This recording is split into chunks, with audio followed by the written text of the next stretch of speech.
Hello everyone, what's good? I'm Shaura. Welcome back to the channel. And this is part 2 of World War I Oversimplified. And if you haven't watched the part 1, it will be in the link down below and you can go and watch it. So let's continue we were in trench warfare. Uh, it was just the starting of the war and let's see what happens. It's the second part. So let's get into it. With both sides stuck in a hard stalemate, they knew this war wasn't going to be about taking territory, but about simply wearing each other down. The Allies had plenty of men to expend from its overseas dominions, and the British also started a naval blockade, so Germany couldn't import stuff, like food. Neither side really wanted a long grueling war though, so they both thought of ways to break the deadlock on the Western Front. Idea number 1, new frontiers. When the war first broke out, Australia was quick to take German New Guinea. The Allies also quickly jumped on Germany's colonies in Africa, and particularly in German East Africa, locals were enlisted as soldiers and carriers by both sides, leading to a tragic loss of life for the native Africans. Some new combatants entered the war as well.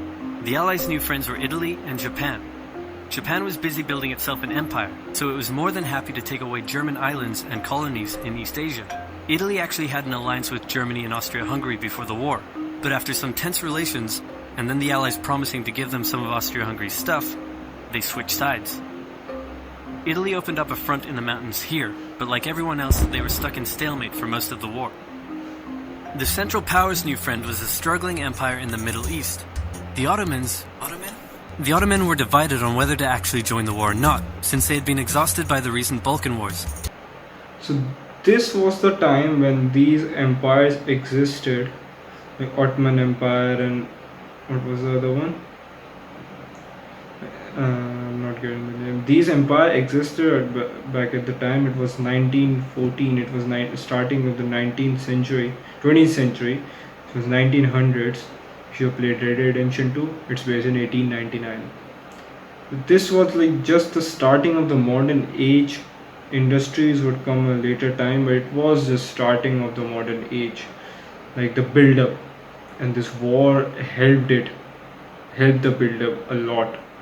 This was the starting. So these empires, these old dynasties, the kings, queens, they existed. It was a big part of the world at that time. In World War II, it wasn't so. You had governments and more control.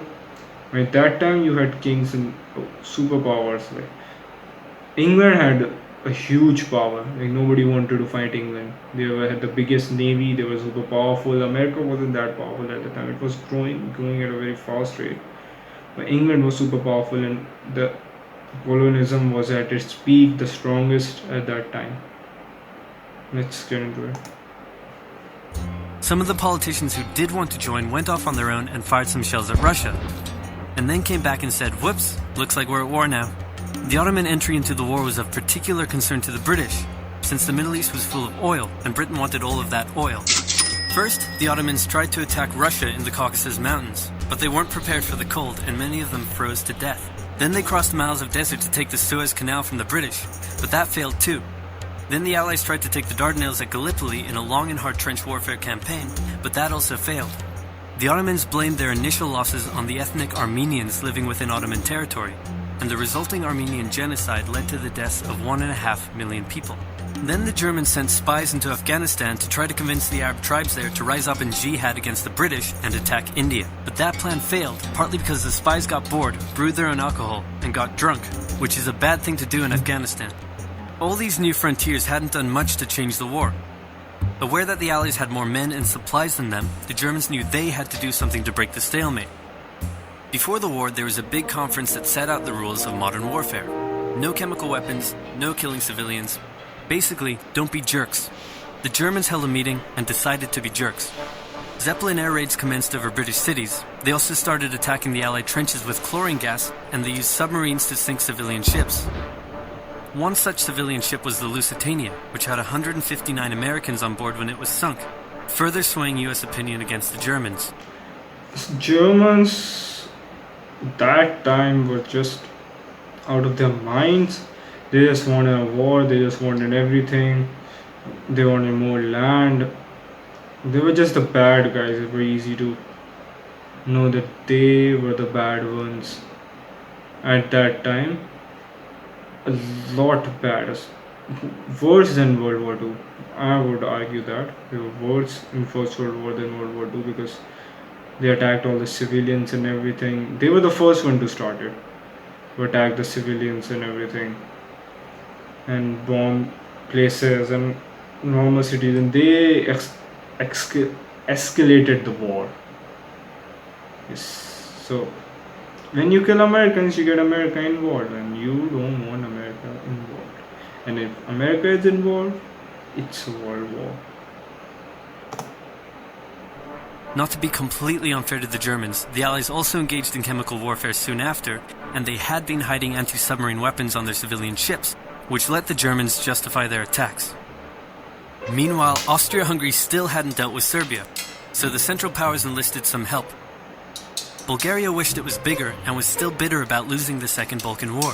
The Central Powers promised to make all of Bulgaria's wildest dreams come true if they helped, so they signed on, and together they knocked out Serbia. The Serbian troops retreated through Albania, which was neutral but had some ties to Austria-Hungary. So Austria-Hungary entered Albania in a friendly invasion to chase down the Serbians, many of whom escaped by sea. It's 1916, and a lot is happening. As if they didn't have enough enemies already, Germany added one more to the list. Portugal had been getting a bit chummy with the Allies behind the scenes, and Germany didn't like that one bit. Around the same time, the only sea battle of the war happened. Both sides had a new powerful class of battleships called dreadnoughts, but they were so expensive to build that neither side wanted to risk losing them in a battle, so they kept them in port, except for one time when they had a big fight and a bunch of them got damaged, so they didn't try that again. The UK started conscripting men to the army, so they had plenty of reserves, which is just as well because the Western Front was about to get brutal. The longest and one of the bloodiest battles of the war started when the Germans launched an attack around the French city of Verdun. The French defended it desperately, leading to hundreds of thousands of casualties. Under pressure, the French called on its allies to do something to draw the Germans' attention away, so the British started their own long and brutal fight, the Battle of the Somme, with 60,000 British casualties on just the first day. So what I said in the previous video, like World War One in the war form was more brutal because there were more face-to-face fight-offs, and World War Two had a lot of killings going on and not related to war. Like in Japan, they were killing Chinese and everything, and the atomic bomb, and in the socialist in Russia, like everyone was dying of hunger. And then in Africa, there were many genocides. That was happening. That's contributed to a lot of deaths, and in Germany, the Holocaust and everything. That caused the majority, a lot of deaths there. Like the Japanese alone killed more than 20 million plus Chinese, and a lot of around 10 million of Ukrainians died. No, more than 6 million in the Holodomor, and that leading up to World War II. It was in 1919, after World War One. It was in between. So the World War One was more like face-to-face fight-offs. It was brutal because there were no tanks to fight. They were just in trenches at that muddy area and the heat and in bad weathers. They were just fighting for their lives. At that time, the gunpowder and everything, the what we wear, like what do we say, that costume? No, their dresses were no, what is the term? Whatever it is, it was not that good to if you wore in a war. Uniforms, sorry. The uniforms weren't that advanced and not comfortable to stay in that for a long period of time. It was more brutal, more deadly. World War One. Let's get into it. It was also here that the British first used one crazy brand new piece of sci-fi technology. The Russians had been getting pushed back further and further into their own territory, but in response to the French call for help, they began a huge offensive, and did really well until they ran out of supplies and got stuck. Seeing how well the Russians had been doing, Romania decided now would be a great time to jump in and win the war, and then they got pounded. The Greeks were fighting amongst themselves about whether to join the war or not. The king liked the Central Powers, while the Prime Minister wanted to join the Allies. After a brief national schism, during which the country split into two, the king finally abdicated and the country reunited. With Allied help, they began a new offensive. In the Middle East, Russia was pushing into Ottoman territory from the north. The British had also made a landing in Mesopotamia to protect Persia's oil fields, and they had also sent a small army up the Tigris River to try to take Baghdad, but the army got sieged in the town of Kut along the way and eventually surrendered.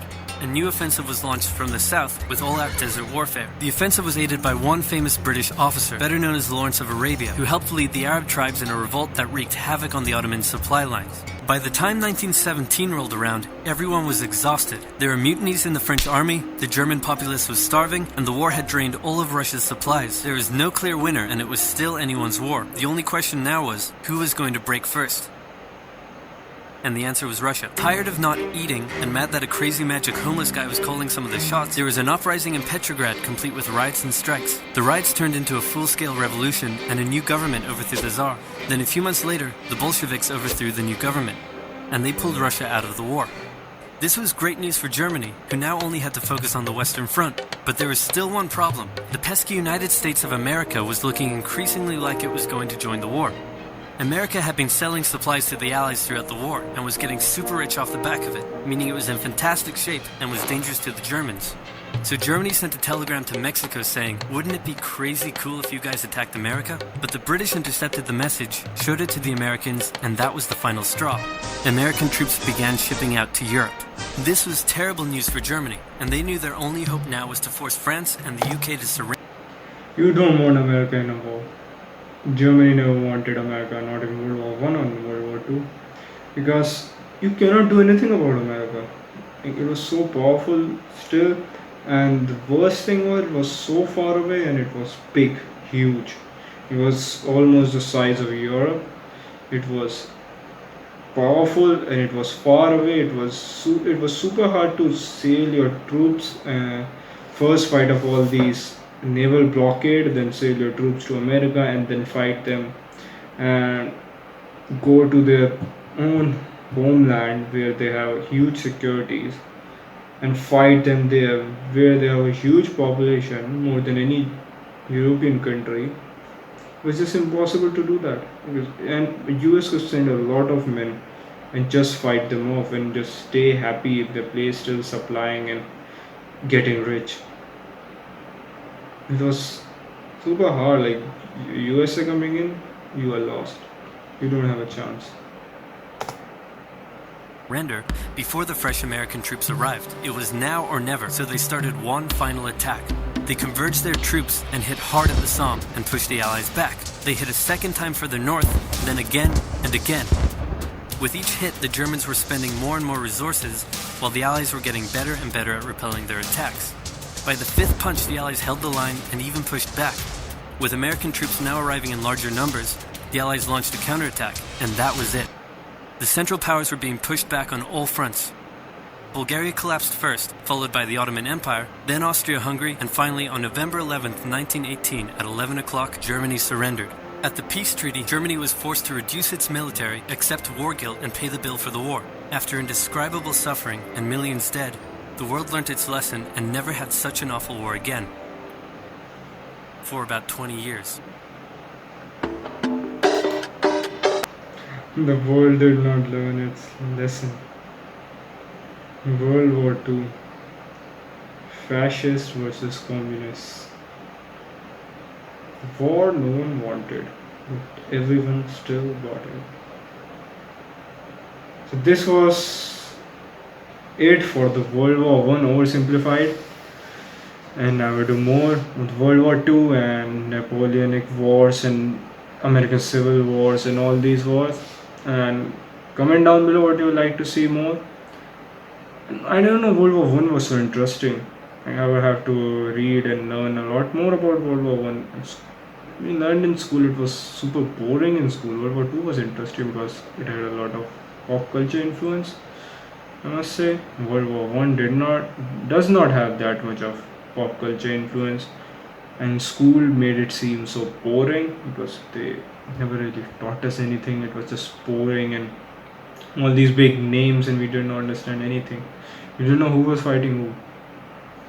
So this video is better. Show this to your kids. They will learn more from these type of YouTube videos than they will ever do in schools about the history of the world and how wars were fought, would be better off than simply I was in school. With the history part, I was good in history, but did not understand that. History is very interesting, and you know what would happen in the future because if you know the past. So that's it for this video. I hope you like it, and if you did, leave a like, comment down below what more you would like to see, subscribe, and I'm Shaudra. This is it. Have a great day. Bye.